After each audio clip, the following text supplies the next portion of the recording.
নবীজি বলেন, কোন বান্দাকে যখন কবরের মধ্যে রাখা হয়, রাখার পর ওয়াতুল্লিয়া, আমাকে আপনাকে মরণের পর যখন বাসতলায় রেখে আসা হবে, আসার পর তুওয়াল্লিয়া, আমাকে আপনাকে যখন পিছনে রাইখা, যাহাবা আসহাবুহু, সাথীরা যখন চলে আসবে। একবার কল্পনা আলেন, রাতের বেলা বিছানায় যখন বালিশে যখন মাথাটা লাগানোর পর কল্পনা করেন, আমি মারা গেলাম, যাওয়ার পর বাসতলায় কোন কবরের মধ্যে আমাকে রেখে আমার আত্মীয় স্বজন চলে আসছে, ব্যাপারটা কেমন একটু চিন্তা করেন। আল্লাহ নবী কয়, কোন ব্যক্তিকে কবরের মধ্যে রাখার পর তুওয়াল্লিয়া, কবরটা পিছনে রাইখা, যাহাবা আসহাবুহু, যখন তার সাথীরা চলে আসে, বাবা চলে আসে, ভাই চলে আসে, সন্তানরা চলে আসে, আত্মীয় স্বজন সবাই চলে আসে, আল্লাহ নবী বলেন বেশি দূর যায় না, হাত্তা ইন্নাহু লা ইয়াসমাউ করআনি আলিহিম, আমরা যে হাইটা হাইটা আসি, আমাদের হাঁটার পায়ের জুতার আওয়াজগুলা ওই কবরবাসী শুনতে পায়। শুনে কেন শুনে জানেন? ওই মুহূর্তে তার দেহের মধ্যে আত্মাটা আল্লাহ দিয়ে দেয়। কেন দেয়? ফায়াতিয়ানিহি মালাকান, দুইজন ফেরেশতা তার কাছে আসে। এটা আবু দাউদের বর্ণনা আর বুখারীর বর্ণনা।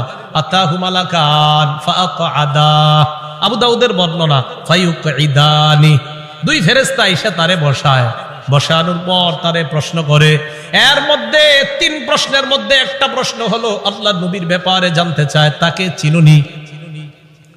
ওই ব্যক্তি ইমানদার হলে যদি তিনটা জবাব সুন্দরভাবে দেয়, আর আল্লাহ নবীর ব্যাপারে যদি বলে আশহাদু আন্না মুহাম্মাদার রাসূলুল্লাহ, আমি সাক্ষী দিচ্ছি তিনি আল্লাহর রাসূল, এই কথা বলার পর ওই ব্যক্তিকে বলা হবে উনজুর ইলা মাকআদিকা মিনান নার, তুমি তোমার জাহান্নামের আসনটার দিকে তাকাও, এটা তোমার জাহান্নামের আসন। তো এই ব্যক্তি জাহান্নামের আসনের দিকে তাকাবে। এরপর বলা হবে আবদালাকাল্লাহু মাকআদাম মিনাল জান্নাহ, জাহান্নামের আসনের পরিবর্তে আল্লাহ তোমাকে জান্নাতের আসন দান করছে। আবু হুরায়রা রাদিয়াল্লাহু তাআলা আনহুর বর্ণনা, তিনি বলেন খরাজা রাসূলুল্লাহ সাল্লাল্লাহু আলাইহি ওয়াসাল্লাম যাতা ইয়াউমিন আও যাতা লাইলা, একদিন রাতে অথবা দিনে রাসূল বাসা থেকে বের হলেন। কোথা থেকে বের হইছে? রাতে বা দিনে। বের হওয়ার পর আসছে, আয়েশা দেখে ফাইদা হুয়া বিআবি বকর ওয়া উমর, নবীজি দেখে আবু বকর ওমর বসা। আবু হুরায়রা রাদিয়াল্লাহু তাআলা আনহু বলেন, নবীজি বাসা থেকে বের হয়েছে, বের হয়ে দেখে আবু বকর ওমরও বসা। এই হাদিসটা একটু মন দিয়ে সবাই শুনেন আর নিজেদের জীবনটা একটু চিন্তা করে নেন। নবীজি তাদের দুইজনকে প্রশ্ন করলেন, আবু বকর এবং ওমর, এই দুই সাহাবী, বিখ্যাত দুই সাহাবীকে প্রশ্ন করলেন, আচ্ছা তোমরা এইখানে এই মুহূর্তে কেন? মা আখরাজাকুমা ফি হাদিহিস সাআহ, এই সময়ে তোমরা এখানে কেন? অসময়ে মানে এই সময় মানে অসময়ে, আরে এই সময়ে তোমরা এখানে কেন?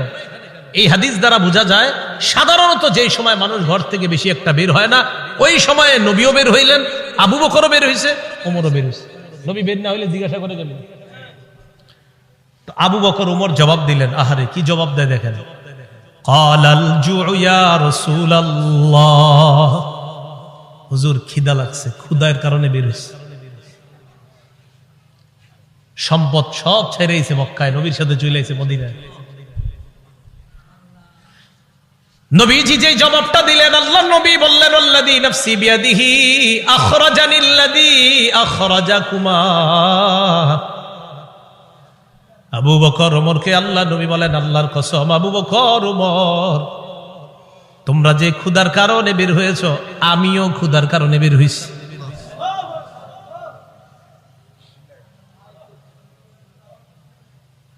আমি যখন এটা পড়ছি, বিশ্বাস করেন কি দেখেন, দুই সাহাবীর আগে বলছে কেন বেরোছো? হুজুর ক্ষুধা। নবীজি কয় আমিও তো ক্ষুধায় বেরোছি।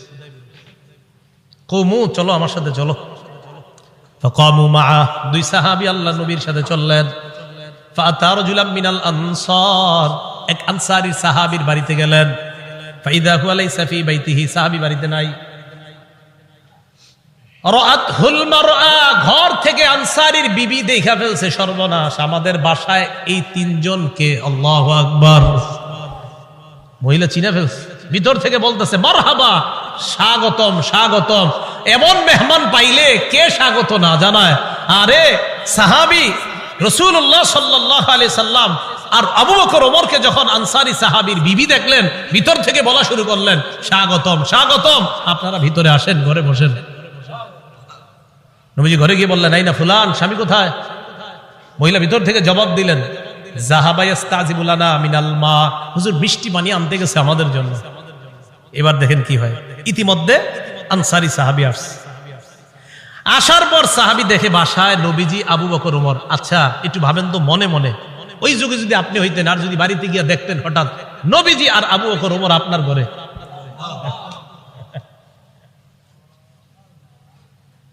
সাহাবী দেখে কি কয়, মা আহাদুল ইয়াউমা আকরামা আদিয়াফা মিন্নি। সাহাবী কয়, আজকে আমার চাইতে শ্রেষ্ঠ মেহমান, আজকে আমি যে শ্রেষ্ঠ মেহমানদেরকে পাইছি, আমার চাইতে শ্রেষ্ঠ ভাগ্যবান আর শ্রেষ্ঠ মেজবান আর কেউ নাই। আমি এমন তিনজন মেহমান পেয়েছি। তাড়াতাড়ি বাগানে গেছে, খেজুর বাগানে। যা আবিল আজ, খেজুরের ছড়ি নিয়ে আসছে, ফিহি বুসরুন আর উতবুন ওয়া ইয়াবিস, শুকনা খেজুর আছে, ভিজা খেজুর আছে, কাঁচা খেজুর আছে। আইনা কয়, যেটা মন চায় এটা খায়। আখজাল মুদিয়া, ছুরি নিছে, চাকু নিছে। নবীজি কই যাও? হুজুর পশু জবাই করতে হবে। কি জবাই করবে? মাথা মানে পেরেশান হয়ে গেছে, আমার এই তিন মেহমান কেমনে মেহমানদারি করবে? পশু জবাই করতে হবে। নবী কয়, ইয়াকা ওয়াল হালুব, এই তুমি আবার মাথা গরম কইরা দুধালু কোন পশুরে জবাই করো না। দুধ দেয় যে পশু, বর্তমানে দুধ দিতেছে, এরকম পশু জবাই করো না। জি ঠিক আছে। ফাযাবাহা লাহুম, স্বাভাবিক একটা বকরি জবাই করছে। নবীজিরে গোস্ত দিয়ে, খেজুর দিয়ে, মিষ্টি পানি দিয়ে মেহমানদারি করলেন। করার পর যে কথাটা নবী বলছে, এটা বলার জন্য আপনাদেরকে লম্বা হাদিসটা শুনাইলাম। নবীজি আবু বকর ওমরকে বললেন, আবু বকর ওমর, বাহিরে আসছিলা কিভাবে বলো তো? হুজুর ক্ষুধায় আমগরে বাহিরে নিয়ে আসছে। নবীজি কয়, আবু বকর ওমরকে বললেন, এখন খাইছো? হ্যাঁ। নবীজি বললেন, লাতুস আলুন্না আন হাদা ইয়াউমাল কিয়ামাহ, এই যে খানাগুলা খাইছো না, পেট ভরছো না, এই ব্যাপারেও কিয়ামতের ময়দানে আল্লাহর কাছে জবাবদিহিতা করতে হবে। অবশ্যই অবশ্যই তোমাদেরকে এই ব্যাপারে জিজ্ঞাসা করা হবে। এই খানা খেয়ে আল্লাহর ইবাদত করছো কিনা? এই খানা খেয়ে তুমি সঠিকভাবে চলছো কিনা? আল্লাহ তোমারে খাওয়াইছে, খাওয়ানোর পর আল্লাহর হুকুম তুমি পালন করছো কিনা? এই ব্যাপারে জিজ্ঞাসা করা। বুঝাইতে চাইলাম, এই সূরা তাকাসুরের শেষে কি বলতেছে দেখেন। প্রথম দিকে বললেন সম্পদের কারণে আমারে ভুলা যাও, এরপরে বললেন কবরকে স্মরণ করো, শেষের দিকে বললেন এই নিয়ামতের ব্যাপারে জিজ্ঞাসা করব। কিন্তু আল্লাহ বলেন, আল্লাহকুমুত তাকাসুরু হাত্তা যুরতুমুল মাকাবির, সম্পদের প্রাচুর্যতা, প্রাচুর্যের প্রতিযোগিতা তোমাদেরকে আল্লাহ থেকে বিমুখ করে দিয়েছে, আল্লাহ থেকে দূরে সরায়া দিয়েছে। তাহলে আল্লাহকুম, তোমাদেরকে ভুলিয়ে দিয়েছে। আত-তাকাসুর, প্রাচুর্যের প্রতিযোগিতা আল্লাহ থেকে ভুলিয়ে দিয়েছে, ভুলিয়ে রেখেছে, তোমাদেরকে গাফেল করে রেখেছে। কতদিন? হাত্তা যুরতুমুল মাকাবির, কবরে যাওয়া পর্যন্ত তোমাদের এই প্রতিযোগিতা চলতেই থাকবে। কবরে যাওয়া পর্যন্ত তোমাদের এই প্রতিযোগিতা চলতেই থাকবে। তো এই কথাটা আল্লাহ পাক রব্বুল আলামিন জানিয়ে দিলেন। সহিহ বুখারীর বর্ণনা ৬৪২৫ নম্বর হাদিস। এই হাদিসটা বুঝার আগে বুঝেন, বাহরাইনের গভর্নর নবীজি যাকে বানিয়েছিলেন তার নাম আলা ইবনুল হাজরামি, নবীর এক সাহাবী। তাকে নবীজি বাহরাইন দেশের আমির বানাইলেন। বাহরাইনের নাম শুনি না আমরা? তো বাহরাইনের আমির বানাইলেন যাকে, তার নাম আলা ইবনুল হাজরামি। এই আলা ইবনুল হাজরামিকে রাসূলুল্লাহ সাল্লাল্লাহু আলাইহি সাল্লাম বাহরাইনের আমির বানায়া দিলেন। এখন বাহরাইনের সাথে রসুলের চুক্তি হয়েছে।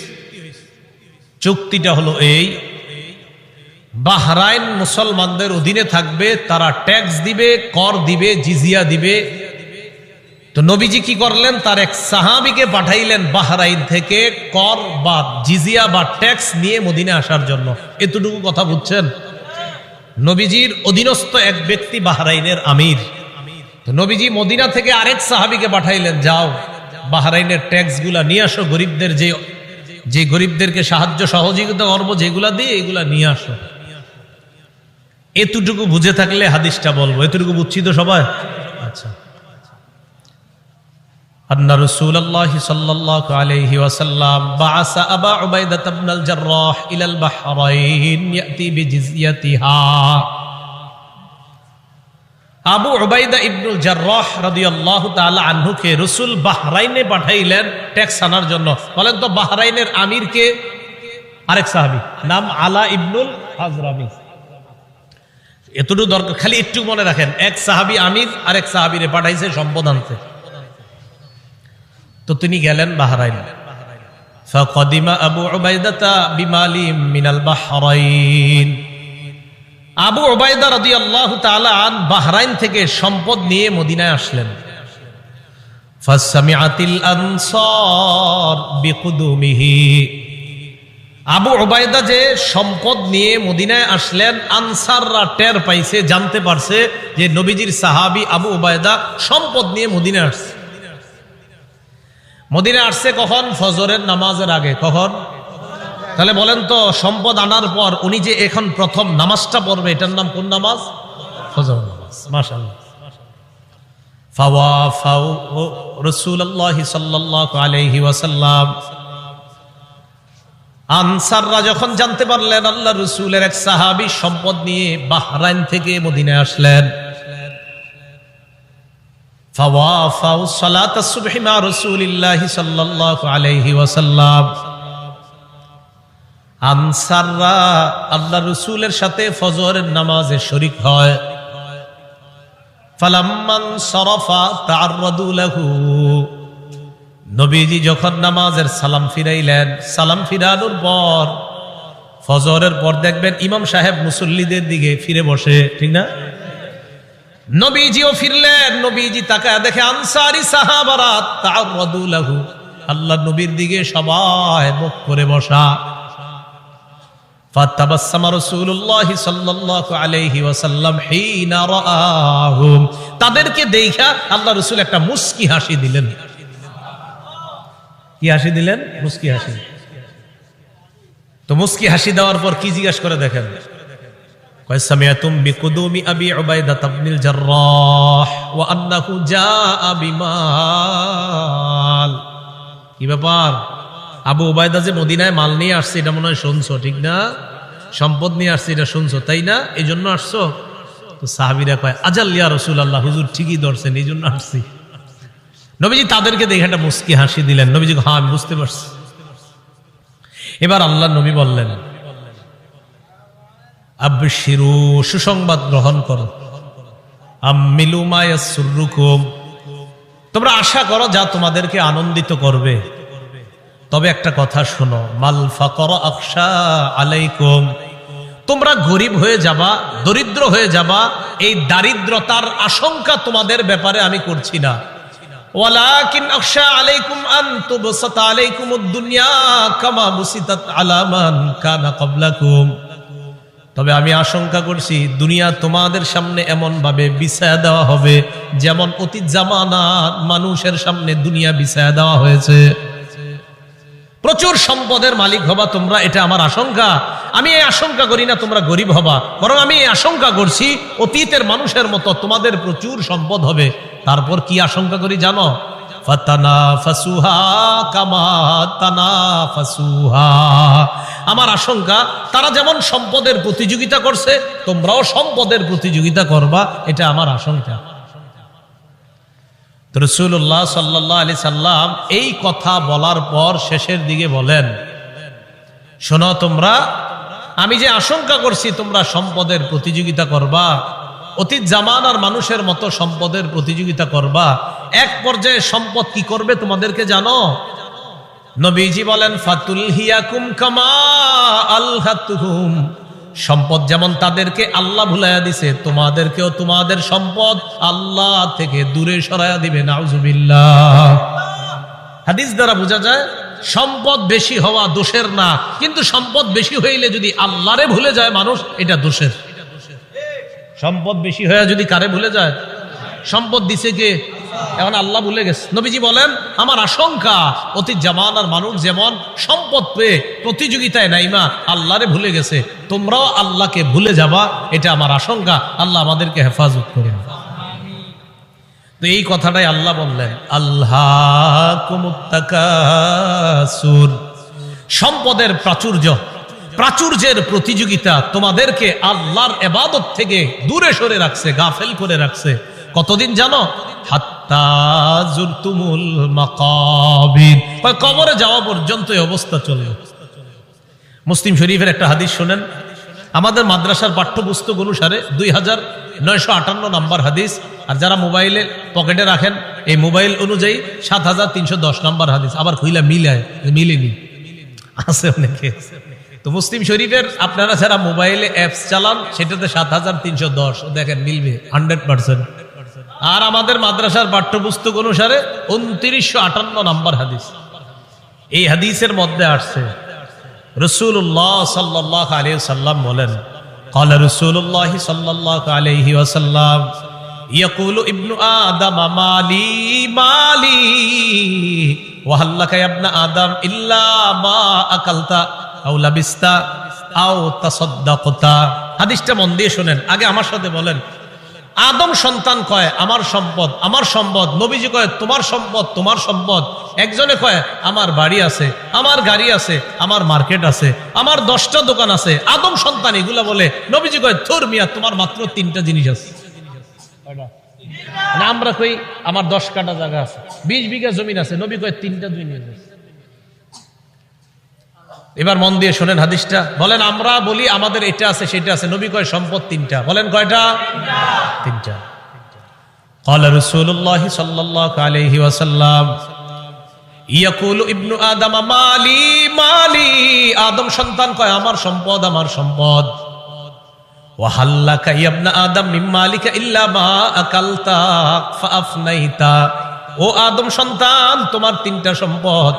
1 নাম্বার সম্পদ যা খাইলা, খাওয়ার পর শেষ করলা, পিছনের রাস্তা দিয়ে বের করলা, এটা তোমার 1 নাম্বার সম্পদ। যা খাইছেন এটাই সম্পদ, এটাই তো সম্পদ। 2 নাম্বার আউলা বিস্তাফা আবলাইতা, কাপড় পরতে পরতে পুরাতন হয়ে গেছে অথবা খাটো হয়ে গেছে, ছিঁড়ে গেছে, এখন আর পরো না, এই কাপড়ই তোমার সম্পদ। 3 নাম্বার আও তাসাদদাকতা ফাআমজাইতা, সদকা করতে করতে কিছু সম্পদ তুমি কমিয়েছিলা, তোমার মনে হচ্ছে তোমার সম্পদ কমে গেছে, আমি নবী বলে গেলাম তোমার এই সম্পদটা কমে নাই, এটাও তোমার সম্পদ, মরণের পর আল্লাহর কাছে পেয়ে যাইবা। সম্পদ কয়টা? আমরা কই অনেকগুলা, নবীজি কয় কয়টা? যা খাইছো, যা পরিধান করছো, যা জান সৎকা করছো, শেষ। আমাকে আপনাকে যখন কবরে নিবে, মনে করেন আগামীকালও যদি আমি আপনার কেউ মারা যাই, একটু পরে যদি আমাদের কেউ মারা যায়, বাসতলায় যখন আমাদেরকে এলাকাবাসী নিয়ে যাবে, নবীজি কয় জানো তোমার লাশের সাথে 3টা জিনিস কবর পর্যন্ত যায়। বলেন কয়টা? قال رسول الله صلى الله عليه وسلم يتبع الميت ثلاثه, আল্লাহ নবী বলেন কবর পর্যন্ত মৃত ব্যক্তির সাথে 3টা জিনিস যায়। 1 নাম্বার আল আহাল, পরিবার যায়। 2 নাম্বার আল মাল, সম্পদ যায়। 3 নাম্বার আল আমাল, আমল নামা যায়।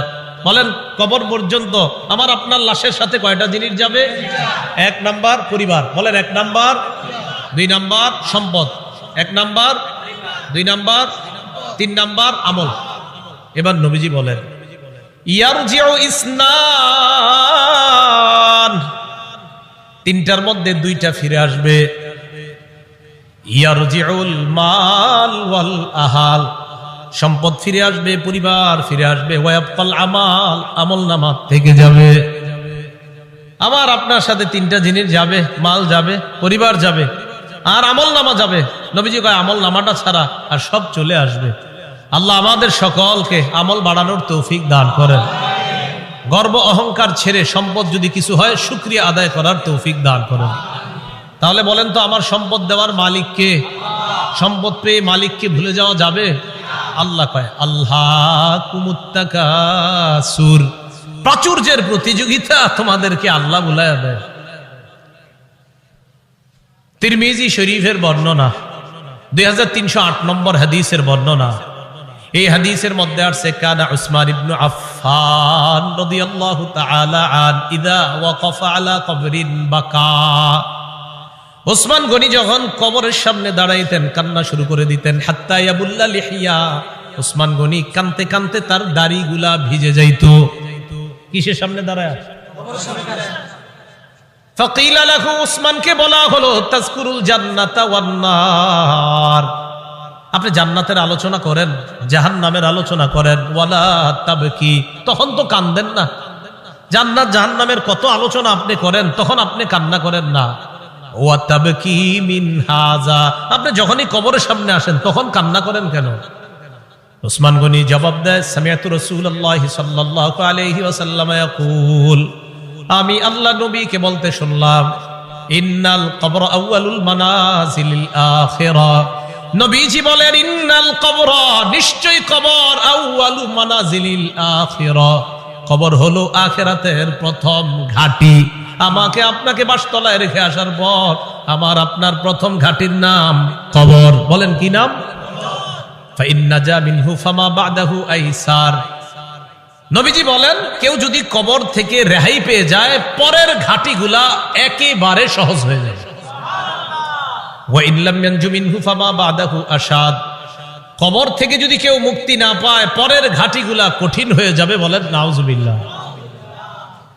এরপর হাদিসের শেষে বলে, ক্বালা রাসূলুল্লাহি সাল্লাল্লাহু আলাইহি ওয়াসাল্লাম, নবীজি বলেন, মা রাআইতু মানজারান কাত্তু ইল্লা ওয়াল কবরু আফযাউ মিন।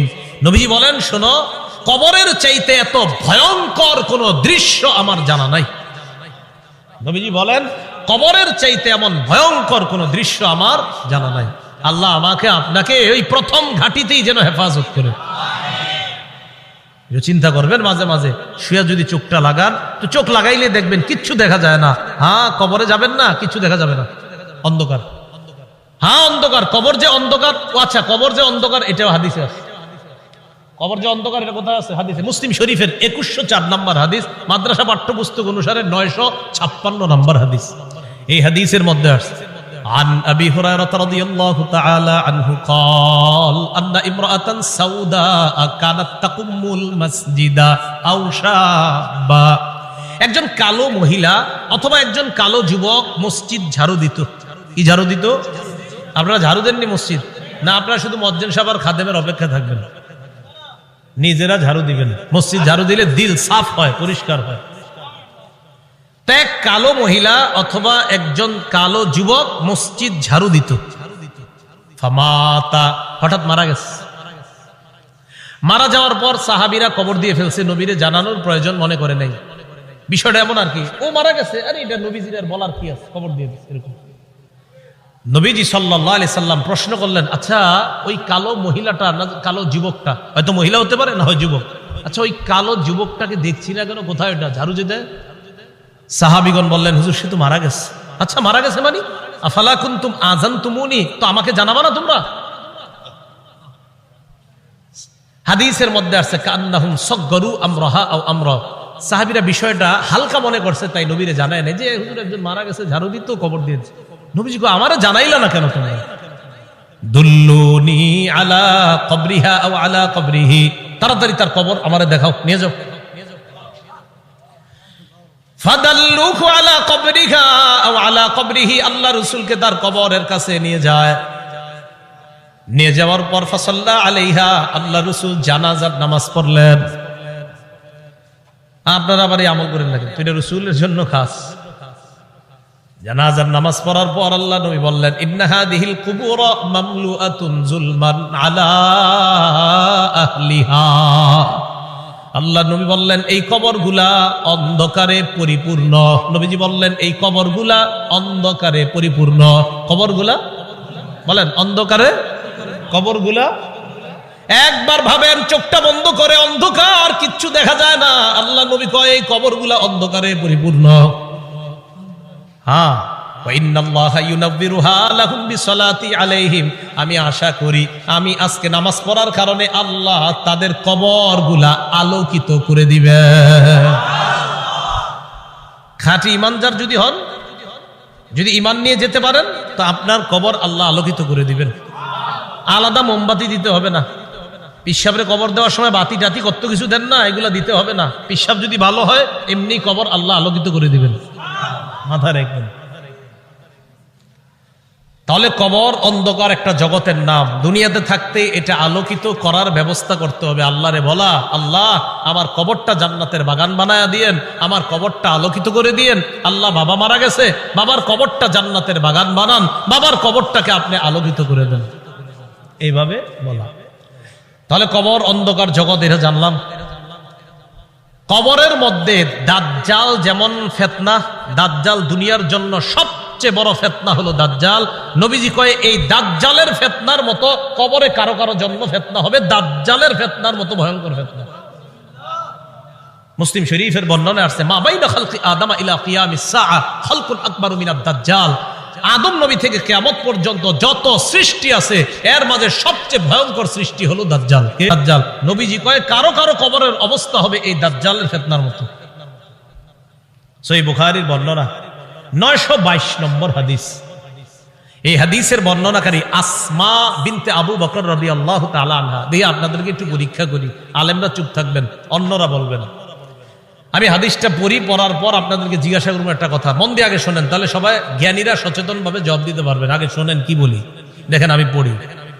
আন আসমা বিনতি আবি বকর সিদ্দিক রাদিয়াল্লাহু তাআলা আনহা ক্বালাত দাখালতু আলা আয়েশা। অনুবাদটা শুনেন। আবু বকর সিদ্দিক রাদিয়াল্লাহু তাআলা আনহুর কন্যা আসমা বলেন, আমি আয়েশা সিদ্দিকার কাছে প্রবেশ করলাম। আবু বকর সিদ্দিকের কন্যা আসমা বলেন, আমি আয়েশা সিদ্দিকার কাছে প্রবেশ করলাম। আলেম ছাড়া অন্যরা বলেন তো আসমা আর আয়েশা সম্পর্কে কি হয়? মাশাআল্লাহ, কি হয়? কারণ আবু বকর আয়েশা রাদিয়াল্লাহু তাআলা আনহার পিতার নাম কি? আবার আসমা রাদিয়াল্লাহু তাআলা আনহার পিতার নামও কিন্তু মাশাআল্লাহ। এই আসমা রাদিয়াল্লাহু তাআলা আনহা বলেন, আমি আমার বোন নবীর বিবি আয়েশা সিদ্দিকার কাছে গেলাম। যাওয়ার পর দেখি ওয়ান্নাসু ইউসাল্লুন, গিয়ে দেখি মানুষ নামাজ পড়ে। আমি আয়েশাকে প্রশ্ন করলাম, মা শাআনুন নাস, আয়েশা মানুষের কি হয়েছে, নামাজ পড়ে কেন? ফাআশারাত বিরাসিহা ইলাস সামা। আম্মা জান আয়েশা মাথা দিয়ে আসমানের দিকে ইশারা করলেন, এমনি ইশারা করলেন, মুখে কিছু কয় না। তো আসমা রাদিয়াল্লাহু তাআলা আনহা বলেন, আয়াতুন, কোন নিদর্শন দেখা গেছে আসমানে? আয়েশা রাদিয়াল্লাহু তাআলা আনহা বলেন, হ্যাঁ আসমানে একটা নিদর্শন দেখা গেছে। কি নিদর্শন? অন্য হাদিস দ্বারা বোঝা যায় সূর্য গ্রহণ লাগছে। কি লাগছে? সূর্য। তাই নবীজি নামাজ পড়তেছে। তো আসমা রাদিয়াল্লাহু তাআলা আনহা বলেন, আমরা যারা নারীরা ছিলাম আমরা একদম পিছনে, সবাই ওখানে আছে। হয় নবীজি নামাজটা এত লম্বা করলেন, ফাতালা রাসূলুল্লাহ সাল্লাল্লাহু আলাইহি সাল্লাম, নবীজি নামাজ এত দীর্ঘ করলেন, হাত্তা তাজাল্লানিল গাশিয়ু, আমি বেহুশ হয়ে গেছি। আচ্ছা কি পরিমাণ লম্বা হইলে একজন মানুষ বেহুশ হয়ে যায় বলেন? ওয়াইলা জাম্বি কিরবা, আমার পাশে একটা পাত্র ছিল, ফিহা মা, এটার মধ্যে পানি ছিল। ফাজালতু আসুব্বু বিনহা আলা রাসি, আমি এই পাত্র থেকে পানি নিয়ে আমার মাথায় ঢালা শুরু করলাম। এত পরিমাণ আমার মাথা গরম হয়ে বেহুশের কাছাকাছি চলে গেছে। নামাজ কি পরিমাণ লম্বা হয়েছে আল্লাহ জানে। তো আসমা রাদিয়াল্লাহু তাআলা আনহা বলেন, এক পর্যায়ে ফালাম্মান সরাফা রাসূলুল্লাহ সাল্লাল্লাহু আলাইহি ওয়াসাল্লাম হাত্তা তাজাল্লাতিশ শামস, নবীজি নামাজ শেষ করছে, ইতিমধ্যে সূর্য স্বাভাবিক হয়ে গেছে, সূর্য ঠিক হয়ে গেছে। আমি যেই কথাটা বলার জন্য আপনাদেরকে হাদিসটা শোনাইতেছি, কোনটা? দাজ্জালের ফিতনা, এটা শোনানোর জন্য। এবার দেখেন নবীজি কি বলেন। নবীজি বলেন, নবীজি নামাজের পর একটা ভাষণ দিলেন, খুতবা দিলেন, নামাজের পর ভাষণ দিলেন। ভাষণের মধ্যে নবী বললেন, মা মিন শাইইন লাম আকুন উরিতুহু ইল্লা ক্বাদ রাআইতুহু ফি মাকামি, ইতিপূর্বে আমাকে যা দেখানো হয় নাই আজকে আমি সব দেখছি। এই নামাজের মধ্যে আমি সব। নামাজটা কি শর্ট ছিল না লম্বা? নবীজি বলেন, ইতিপূর্বে আমাকে এমন যা কিছু দেখানো হয় না আজকে আমি সব দেখছি। শেষে কি কয় জানেন? হাত্তাল জান্নাহ ওয়ান নার, জান্নাত জাহান্নামও দেখছি। আরেকটা বর্ণনা আছে, সূর্য গ্রহণের নামাজে নবীজি দাঁড়াইছে না, আমার দিকে তাকান, সামনের কাতারের সাহাবী যারা, তারা তাকায় দেখে নবীজি নামাজের মধ্যে হঠাৎ এমন করছে, যে এমন করছে এভাবে। তো নামাজ শেষ, আপনারা আবার এরকম করেন না, পুরাটা শোনেন আগে। একদল করবো কি যে নবী যেরকম করছে আমিও করবো, আরে পুরাটা শোনেন কি কয়।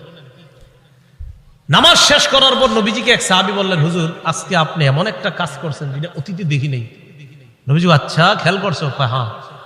ওই মুহূর্তে আমি জান্নাতের আঙ্গুরের ছড়া দেখছিলাম, ওইটা আমি হাত দিতে গেছিলাম, যদি আনতে পারতাম কিয়ামত পর্যন্ত সবাই খাইতে পারতাম।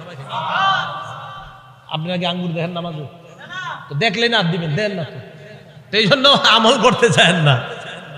তো রাসূলুল্লাহ সাল্লাল্লাহু আলাইহি সাল্লাম বলেন, মা মিন শাইইন লাম আকুন উরিতুহু ইল্লা ক্বাদ রাআইতুহু ফি মাকামি।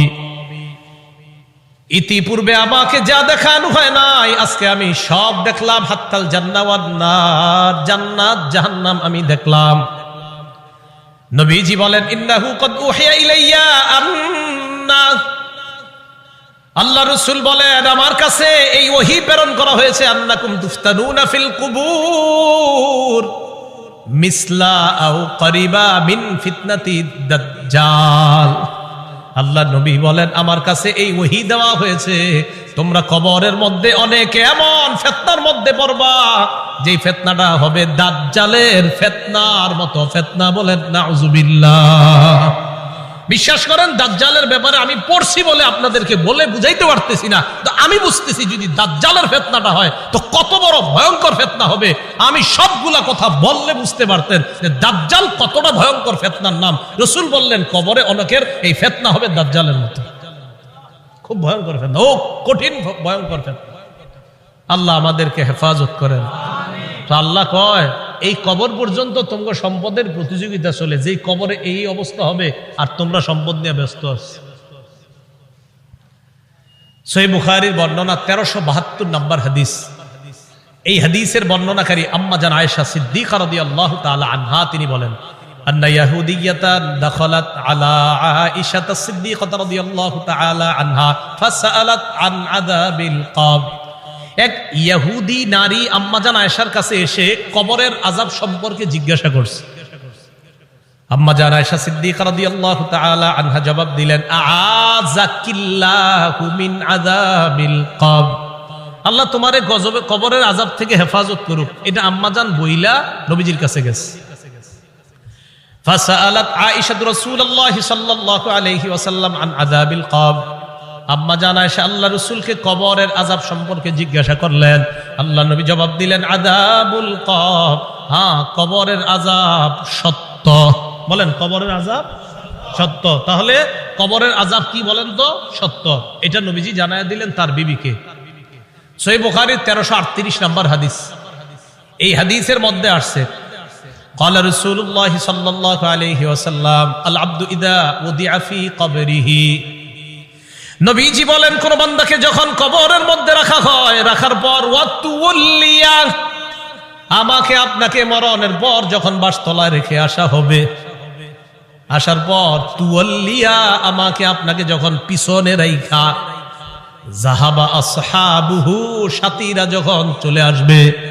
একবার কল্পনা আলেন রাতের বেলা বিছানায় যখন বালিশে যখন মাথাটা লাগানোর পর কল্পনা করেন আমি মারা গেলাম, যাওয়ার পর বাসতলায় কোন কবরের মধ্যে আমাকে রেখে আমার আত্মীয় স্বজন চলে আসছে, ব্যাপারটা কেমন একটু চিন্তা করেন।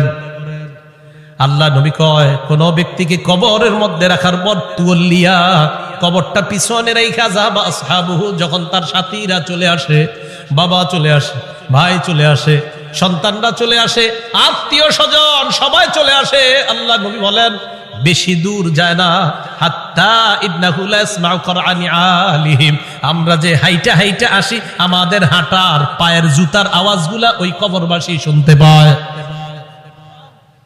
শুনে কেন শুনে জানেন? ওই মুহূর্তে তার দেহের মধ্যে আত্মাটা আল্লাহ দিয়ে দেয়। কেন দেয়? ফায়াতিয়ানিহি মালাকান, দুইজন ফেরেশতা তার কাছে আসে। এটা আবু দাউদের বর্ণনা আর বুখারীর বর্ণনা। আতাহু মালাকান ফাআকআদা, আবু দাউদের বর্ণনা ফায়ুকঈদানি, দুই ফেরেশতা এসে তারে বসায়, বসানোর পর তারে প্রশ্ন করে। এর মধ্যে তিন প্রশ্নের মধ্যে একটা প্রশ্ন হলো আল্লাহ নবীর ব্যাপারে জানতে চায়, তাকে চিনুনি? ওই ব্যক্তি ইমানদার হলে যদি তিনটা জবাব সুন্দরভাবে দেয়, আর আল্লাহ নবীর ব্যাপারে যদি বলে আশহাদু আন্না মুহাম্মাদার রাসূলুল্লাহ, আমি সাক্ষী দিচ্ছি তিনি আল্লাহর রাসূল, এই কথা বলার পর ওই ব্যক্তিকে বলা হবে উনজুর ইলা মাকআদিকা মিনান নার, তুমি তোমার জাহান্নামের আসনটার দিকে তাকাও, এটা তোমার জাহান্নামের আসন। তো এই ব্যক্তি জাহান্নামের আসনের দিকে তাকাবে। এরপর বলা হবে আবদালাকাল্লাহু মাকআদাম মিনাল জান্নাহ, জাহান্নামের আসনের পরিবর্তে আল্লাহ তোমাকে জান্নাতের আসন দান করছে।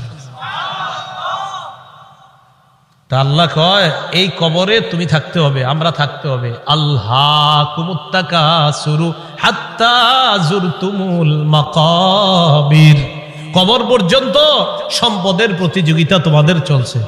সূরা মুনাফিকুনে আল্লাহ বলেন ইয়া আইয়ুহাল্লাযীনা আমানু লা তুলহিকুম আমওয়ালুকুম ওয়ালা আওলাদুকুম আন যিকরিল্লাহ, হে ঈমানদারগণ, লা তুলহিকুম আমওয়ালুকুম ওয়ালা আওলাদুকুম, তোমাদের সম্পদ, তোমাদের সন্তান যেন তোমাদেরকে আল্লাহ থেকে গাফেল করে না দেয়, আল্লাহ থেকে তোমাদেরকে অলস করে না দেয়, আল্লাহকে যেন ভুলিয়ে না দেয়। ওমাইয়া ফাল যালিকা, আল্লাহ বলেন যারা সম্পদ আর সন্তানের কারণে আল্লাহরে ভুলে যাবে, ফাউলাইকা হুমুল খাসিরুন, তারা ক্ষতিগ্রস্ত। নাউযুবিল্লাহ। বলেন সম্পদ দেয় কে? 10 তলা 20 তলার বাড়ির মালিক বানায় কে? হ্যাঁ, 10 তলা 20 তলা হালাল পন্থায় হওয়াটা দোষের না, দোষ কোনটা? যে আল্লাহ মালিক বানাইছে তাকে ভুলে যাওয়া। বুঝে আসছেনি?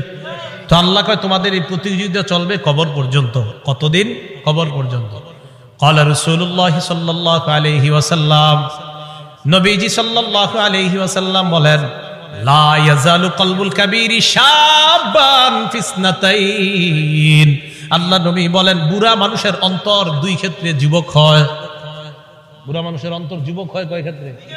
আরে বৃদ্ধ মানুষ কি বৃদ্ধ হয় না যুবক হয়? বৃদ্ধ হয়। কয় কলবটা 2 ক্ষেত্রে যুবক হয়। কোন ক্ষেত্রে? ফি হিরসিল মাল, 1 নাম্বার সম্পদের লোভ, 2 নাম্বার ওয়াতুলিল আমাল, লম্বা আশা। কি আশা? লম্বা আশা। কেউ কাকা কই যান? বয়স কত? কয় 75। কোথায় যাচ্ছেন? মসজিদে। মনটা খারাপ কেন? আর বইল না, 4টা ছেলে ইতালি থাকে, এক একজন 5 লাখ করে বেতন। 5 নাম্বার ছেলেটা বাংলাদেশে 50,000 টাকা বেতন।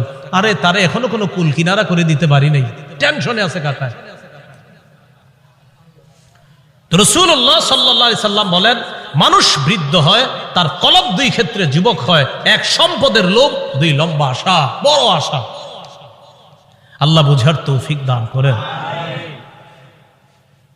রাসূলুল্লাহ সাল্লাল্লাহু আলাইহি সাল্লামের সাহাবী আব্দুল্লাহ ইবনে মাসউদ বলেন খত্ত রাসূলুল্লাহ সাল্লাল্লাহু আলাইহি ওয়াসাল্লাম খত্তান মুরাব্বাআ। এই হাদিসটা বুঝতে হবে সবাই। নবীজি একটা চতুর্ভুজ আঁকলেন। ওই অঙ্কের ছাত্ররা কোথায়? কি আঁকলেন? চতুর্ভুজ আঁকার পর ওয়া খত্ত খত্তান ফিল ওয়াসাতি খারিজাম মিন, মাঝখান থেকে একটা দাগ দিলেন। এই দাগটা চতুর্ভুজের বাহিরে নিলেন। বলেন তো রাসূল কি আঁকলেন? মাঝখানের দাগটা ভিতরে না বাহিরে? আচ্ছা এবার দেখেন মাঝখানে ছোট ছোট কিছু দাগ দিস। এটা চতুর্ভুজ, মাঝখানে ছোট ছোট কিছু দাগ, আর মাঝে একটা বড় দাগ। এই আশেপাশে কিছু ছোট ছোট দাগ, মাঝখানে লম্বা একটা দাগ। বলেন তো লম্বাটা কি ভিতরে আছে না বাহিরে? আচ্ছা একটু বুঝছেননি কথা? সুম্মা ক্বালা রাসূলুল্লাহ সাল্লাল্লাহু আলাইহি ওয়াসাল্লাম, নবীজি বলেন হাদাল ইনসান, মাঝখানের দাগটা হলো মানুষ। মাঝখানের দাগটা ওয়াহাদাল্লাযী মুহিতুন বিহি আও ক্বাদ আহাতা বিহি আজালু, চারদিকের চতুর্ভুজটা এটা হলো তার আয়ু, জীবন। এবার বলেন চারপাশে এই যে চতুর্ভুজটা, মাঝের দাগটা বলেন, মাঝের দাগ চতুর্ভুজ, চতুর্ভুজ আয়ু মানে জীবন। এই জীবন এটা তার জীবন, মাঝে মানুষ। দাগ কি শেষ না? মাঝে ছোট ছোট কিছু আছে। মাঝের ছোট ছোট দাগগুলা হাদিহিল আরাজ, এগুলা তার পেরেশানি, বিপদ, বালা মুসিবত, রোগ বিমারি। একটা আসে ভালো হয় আর একটা আসে, এরকম চলেনি জীবনে? একটার পর একটা আসতে থাকে। এই আসতে আসতে এক পর্যায়ে আবার জিজ্ঞাসা করছি, চারদিকের দাগ, মাঝের দাগ, ছোট্ট ছোট্ট দাগগুলা বালা মুসিবত, বিপদ আপদ, ব্যস্ততা। মাঝখানের দাগটা কি চতুর্ভুজের ভিতরে না বাহিরে? নবীজি বলেন মানুষ মারা যায়, বাহিরে যেই দাগটা এটা হলো তার আশা। মানুষ মারা যায়, আশাগুলা থেকে যায়। আশা কি জীবনের ভিতরে না বাইরে? এই যে মানুষ, ওর আশা হলো এত বড়, ও হলো একটু। এবার বাহিরে যেটা এটা হলো ওর আশা। নবীজি কয় মানুষের জীবন এতটুকু, মানুষটা এতটুকু, ওর আশা এতটুকু, ও মারা যায় আশাগুলা থেকে না। ভাই বুঝছেন নি আপনারা? আচ্ছা, তো আল্লাহ পাক রব্বুল আলামিন বলেন আলহাকুমুত তাকাসুর হাত্তা জুরতুমুল মাকাবির, কবর পর্যন্ত এই সম্পদের প্রতিযোগিতা, প্রাচুর্যের প্রতিযোগিতা তোমাদের চলতেই থাকে। আল্লাহ আমাদেরকে কবরের প্রস্তুতি নেওয়ার তৌফিক দান করেন। আচ্ছা, এরপরে দেখেন কি বলে, কাল্লা সাউফা তা'লামুন সুম্মা কাল্লা সাউফা তা'লামুন, অপেক্ষায় থাকো, অচিরেই জানতে পারবা, অবশ্যই অচিরেই জানতে পারবা। কাল্লা লাউ তা'লামুনা ইলমাল ইয়াকিন, আল্লাহ বলেন যদি নিশ্চিত জ্ঞানে জানতা লাতারাউন্নাল জাহিম, স্বচক্ষে জাহান্নাম দেখতে পাবা। আল্লাহ বলেন লাতারাউন্না, অবশ্যই অবশ্যই জাহান্নাম দেখবা। সুম্মা লাতারাউন্নাহা আইনাল ইয়াকিন, নিশ্চিত চোখে জাহান্নাম দেখবা। এরপর আল্লাহ বলেন সুম্মা লাতুসআলুন্না ইয়াউমা ইযিন আনিন নাঈম, এরপর তোমাদেরকে নিয়ামত সম্পর্কে জিজ্ঞাসা করা হবে। আল্লাহ বলেন অবশ্যই অবশ্যই তোমাদেরকে প্রতিটা নিয়ামতের কথা জিজ্ঞাসা করা হবে। আঙ্গুল, চোখ, কান, নাক, হাত, পা, প্রত্যেকটা অঙ্গের ব্যাপারে জিজ্ঞাসা করা হবে। ইন্নাস সামআ ওয়াল বাসারা ওয়াল ফুআদা, আল্লাহ বলেন কান শ্রবণ শক্তি, ওয়াল বাসর দৃষ্টি শক্তি, ওয়াল ফুআদা অন্তঃকরণ, সবগুলাকে কাঠগড়ায় দাঁড়াতে হবে, সবগুলাকে জিজ্ঞাসা করা হবে। এগুলার ব্যাপারে তোমাকে কাঠগড়ায় দাঁড়াতে হবে, তোমাকে জিজ্ঞাসা করা হবে সঠিকভাবে এগুলা খরচ করছো কিনা। এবার একটা হাদিস শুনেন, বলেন তো নেয়ামতের ব্যাপারে জিজ্ঞাসা করা হবে কিনা? আজকে রাতে ভাত খাইছে, খাবার, রাতের খাবার কারা কারা খাইছেন হাত তোলেন। অন্যরা খান নাই রাতের খাবার? মাশাআল্লাহ, খাবেন ইনশাআল্লাহ নাকি? দুপুরের খাবার কারা কারা খাইছেন? ঠিক আছে, হাত নামান, ব্যাস একটা হইলেই হইছে। এবার হাদিস শুনেন, মুসলিম শরীফের 4208 নম্বর হাদিস। আবু হুরায়রা রাদিয়াল্লাহু তাআলা আনহুর বর্ণনা, তিনি বলেন খরাজা রাসূলুল্লাহ সাল্লাল্লাহু আলাইহি ওয়াসাল্লাম যাতা ইয়াউমিন আও যাতা লাইলা, একদিন রাতে অথবা দিনে রাসূল বাসা থেকে বের হলেন। কোথা থেকে বের হইছে? রাতে বা দিনে। বের হওয়ার পর আসছে, আয়েশা দেখে ফাইদা হুয়া বিআবি বকর ওয়া উমর, নবীজি দেখে আবু বকর ওমর বসা। আবু হুরায়রা রাদিয়াল্লাহু তাআলা আনহু বলেন নবীজি বাসা থেকে বের হয়েছে, বের হয়ে দেখে আবু বকর ওমরও বসা। এই হাদিসটা একটু মন দিয়ে সবাই শুনেন আর নিজেদের জীবনটা একটু চিন্তা করেন। নবীজি তাদের দুইজনকে প্রশ্ন করলেন, আবু বকর এবং ওমর, এই দুই সাহাবী, বিখ্যাত দুই সাহাবীকে প্রশ্ন করলেন, আচ্ছা তোমরা এইখানে এই মুহূর্তে কেন? মা আখরাজাকুমা ফি হাদিহিস সাআ, এই সময়ে তোমরা এখানে কেন? অসময়ে মানে এই সময় মানে অসময়ে, আরে এই সময়ে তোমরা এখানে কেন? এই হাদিস দ্বারা বোঝা যায় সাধারণত যে সময় মানুষ ঘর থেকে বেশি একটা বের হয় না, ওই সময়ে নবীও বের হইলেন, আবু বকরও বের হইছে, ওমরও বের হইছে। নবী বের না হইলে জিজ্ঞাসা করে গেলেন। আবু বকর ওমর জবাব দিলেন, আহারে কি জবাব দেয় দেখেন, ক্বালাল জুউ ইয়া রাসূলুল্লাহ, হুজুর খিদা লাগছে, ক্ষুধার কারণে বের হইছে। সম্পদ সব ছেড়েছে মক্কায়, নবীর সাথে চলে আইছে মদিনায়। নবীজি যে জবাবটা দিলেন, আল্লাহর নবী বললেন আল্লাযী নাফসি বিয়াদিহি আখরাজানিল্লাযী আখরাজাকুমা। আবু বকর ওমরকে আল্লাহর নবী বলেন, আল্লাহর কসম আবু বকর ওমর, তোমরা যে ক্ষুধার কারণে বের হয়েছো, আমিও ক্ষুধার কারণে বের হইছি।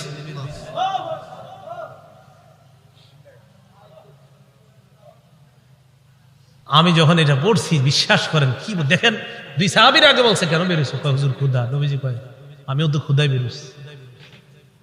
কওমু চলো আমার সাথে চলো। ফাকামু মাআ, দুই সাহাবী আল্লাহ নবীর সাথে চললেন। ফাআতা রাজুলাম মিনাল আনসার, এক আনসারী সাহাবীর বাড়িতে গেলেন। ফাইদা হুয়া লাইসা ফি বাইতিহি, সাহাবী বাড়িতে নাই। রাআতহুল মারআ, ঘর থেকে আনসারীর বিবি দেখা ফেলছে, সর্বনাশ, আমাদের বাসায় এই তিনজনকে, আল্লাহু আকবার, মহিলা চিনা ফেলছে। ভিতর থেকে বলতেছে মারহাবা, স্বাগতম স্বাগতম। এমন মেহমান পাইলে কে স্বাগত না জানায়? আরে সাহাবী রাসূলুল্লাহ সাল্লাল্লাহু আলাইহি সাল্লাম আর আবু বকর ওমরকে যখন আনসারী সাহাবীর বিবি দেখলেন, ভিতর থেকে বলা শুরু করলেন স্বাগতম স্বাগতম, আপনারা ভিতরে আসেন, ঘরে বসেন। নবীজি ঘরে গিয়ে বললেন, এই না ফুলান, স্বামী কোথায়? মহিলা ভিতর থেকে জবাব দিলেন, যাহাবা ইস্তাজিবু লানা মিনাল মা, হুজুর মিষ্টি পানি আনতে গেছে আমাদের জন্য। এবার দেখেন কি হয়, ইতিমধ্যে আনসারী সাহাবী আসছে। আসার পর সাহাবী দেখে বাসায় নবীজি, আবু বকর, ওমর। আচ্ছা একটু ভাবেন তো মনে মনে, ওই যুগে যদি আপনি হইতেন আর যদি বাড়িতে গিয়ে দেখতেন হঠাৎ নবীজি আর আবু বকর, ওমর আপনার ঘরে,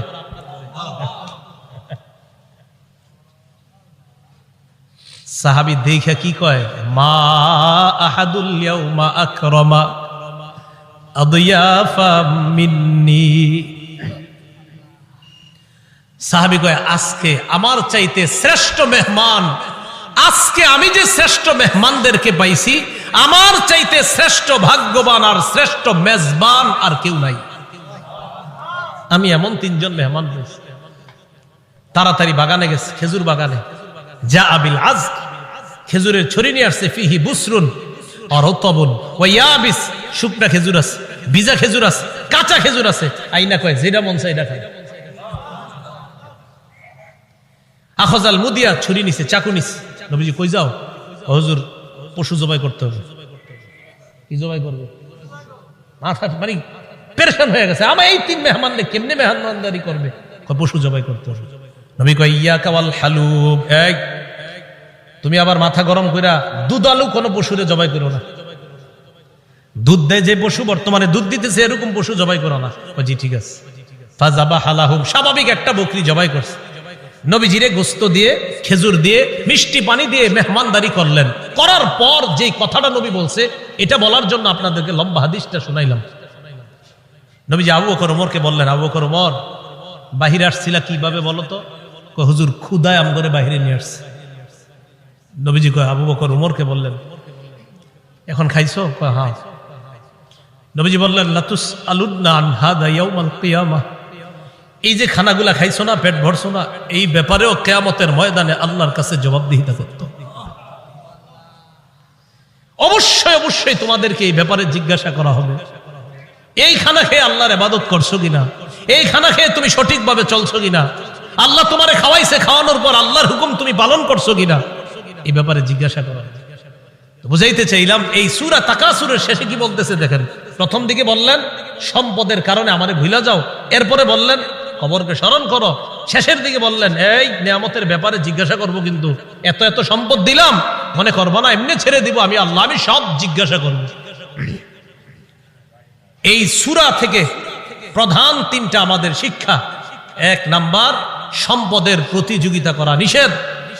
2 নাম্বার, সম্পদ হওয়া দোষের না, কিন্তু সম্পদের কারণে আল্লাহকে ভুলে যাওয়া যাবে না, এটা 2 নাম্বার শিক্ষা। 3 নাম্বার, কবরের কথা স্মরণ করা। এই প্রথম হলো 3টা শিক্ষা। শেষের দিকে আরেকটা, কবরে আরেকটা তোমার জগৎ, ওই জগতে তোমাকে নিয়ামত সম্পর্কে জিজ্ঞাসা করা হবে। কিয়ামতের ময়দানে তোমাকে 5 প্রশ্ন করার আগে তোমার পা 2টা সামান্য সময়ের জন্য নড়বে না। এই 5 প্রশ্ন করার জন্য আল্লাহর কাছে প্রত্যেককে দাঁড়াতে হবে। এর মধ্যে একটা হলো সম্পদ কোত্থেকে আনছো আর কোথায় ব্যয় করছো, এই কথা আল্লাহর কাছে জবাবদিহিতা করতে হবে। আল্লাহ পাক রব্বুল আলামিন আমাদের সকলকে কবরের প্রস্তুতি নিয়ে দুনিয়া থেকে যেন আমরা যেতে পারি, আল্লাহ তৌফিক দান করেন। আমিন। আখিরু দাওয়ানা আনিল হামদুলিল্লাহি রাব্বিল আলামিন। মাদ্রাসার প্রতিষ্ঠাতা যিনি, তার জন্য আমরা দোয়া করব, এলাকাবাসী সবার জন্য আমরা দোয়া করব। আল্লাহুম্মা সাল্লি আলা মুহাম্মাদি ওয়া আলা আলি মুহাম্মাদ কামা সাল্লাইতা আলা ইব্রাহিম ওয়া আলা আলি ইব্রাহিম ইন্নাকা হামিদুম মাজিদ। আল্লাহুম্মা বারিক আলা মুহাম্মাদি ওয়া আলা আলি মুহাম্মাদ কামা বারাকতা আলা ইব্রাহিম ওয়া আলা আলি ইব্রাহিম। একটা আবেদন আপনাদের কাছে হাত জোর করে করব। ঢাকা ফজরের নামাজ 4:40-এ, দেশগ্রামে কয়টায়? 40-45-এ ফজরের নামাজটা সবাই পড়বে। এত রাত পর্যন্ত এই সময়ে বয়ান করাটা উচিত হয় না আসলে। 10টা, 10:30টার মধ্যে বা 11টার মধ্যে সর্বোচ্চ শেষ হওয়া উচিত ছিল, যেহেতু রাত ছোট। আল্লাহর হস্তে আপনারা ফজর নামাজটা পড়বেন তো ইনশাআল্লাহ? আমারে কিন্তু দাঁড় করেন না আল্লাহর সামনে, আল্লাহর হস্তে আপনারা ফজরের নামাজটা পড়েন সবাই। এই মাহফিল একটু বেশি হয়ে রাত হয়ে যাওয়ার কারণে যেন এই কথা আল্লাহর কাছে বলতে না হয় যে আল্লাহ মাহফিল এত রাত হইল কেন, এর লেগে আমি ফজর পড়ি না। আল্লাহর হস্তে আপনারা সবাই ফজরটা পড়েন। জি, আল্লাহুম্মা সাল্লি আলা মুহাম্মাদি ওয়া আলা আলি মুহাম্মাদ কামা সাল্লাইতা আলা ইব্রাহিম ওয়া আলা আলি ইব্রাহিম ইন্নাকা হামিদুম মাজিদ। আল্লাহুম্মা বারিক আলা